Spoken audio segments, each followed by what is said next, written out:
Oh, hi Hector. This is me again. Making a video for today because you know, been busy. We're celebrating Kira's birthday early.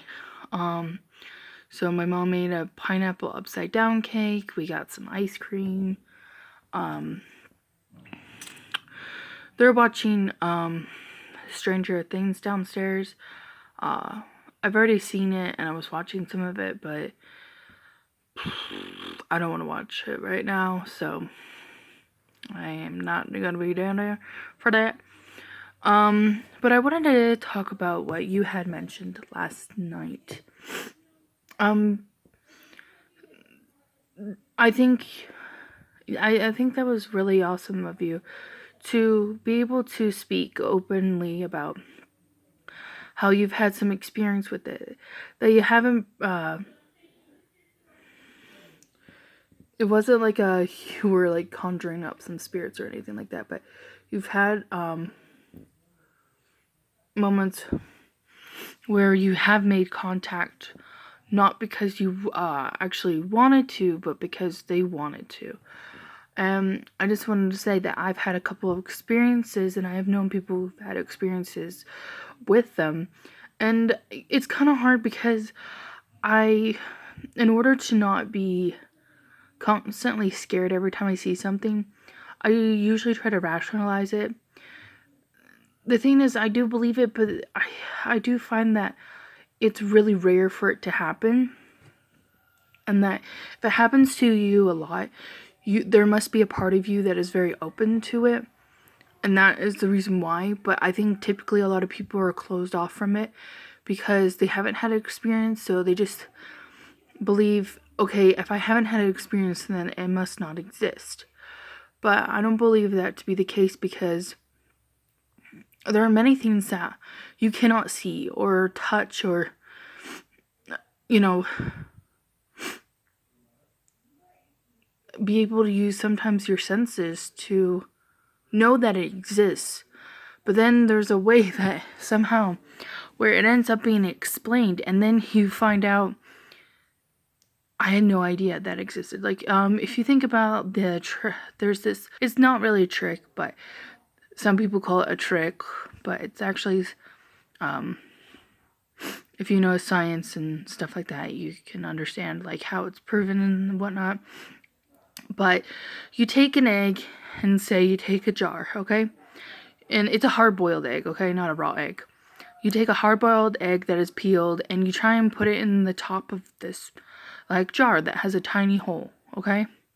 And you're like, well, there's no way it can go in because I try to push it in a little bit and the egg is too big for it to go in.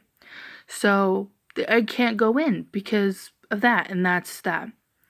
But you add some paper in the bottom, you light a match, and you have it kind of on the bottom, and you you throw it in there and you like blow it out. You put the egg on top, and the egg slowly, you can see it being sucked through the top. You're thinking, how in the world can that happen and whatnot? But what actually happens is because you had fire takes up oxygen. When it's in there, you know, I can't remember exactly how it's explained. So it's probably best that I try not to explain it, but to pretty much just put it simply, it ends up creating a little vortex and of air that spins around because, like a tornado, you need hot and cold air. And because of the match, it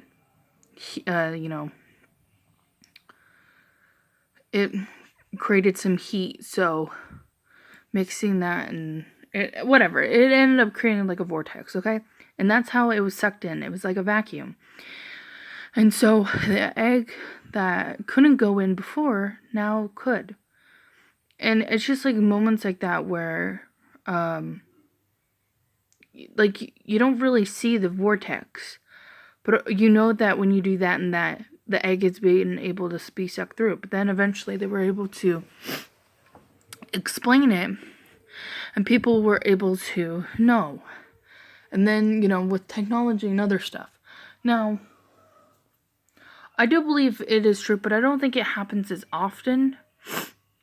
But like I said, I think it only happens a lot to people who are more opened.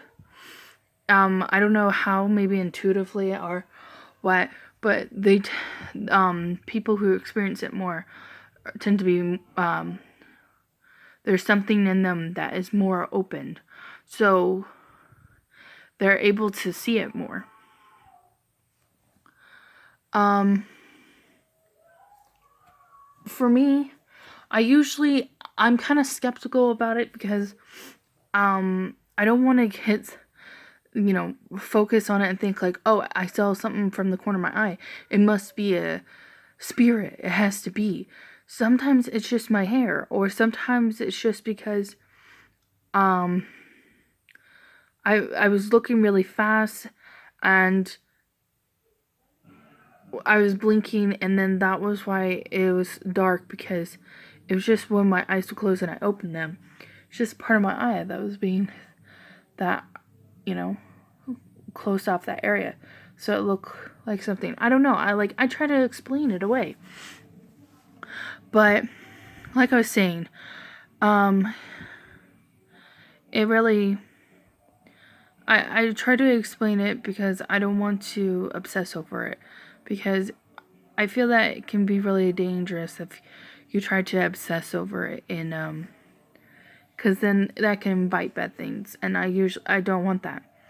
But I've had a friend who has told me personally that the moment she met me, she felt like I was very strong.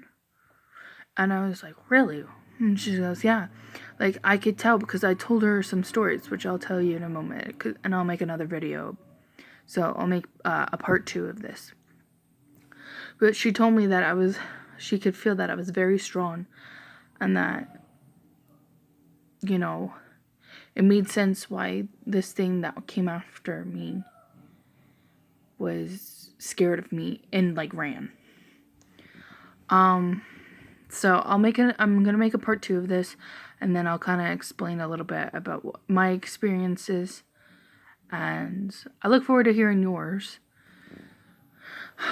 I know you've told me some, but I don't know if there's been any more that have happened that maybe you will think of when you make the video. But yeah. So I'm a bit half and half about it. I do believe it, but I don't think it happens as much as people say it does. I think a lot of people do it for attention. But I do believe that there are people who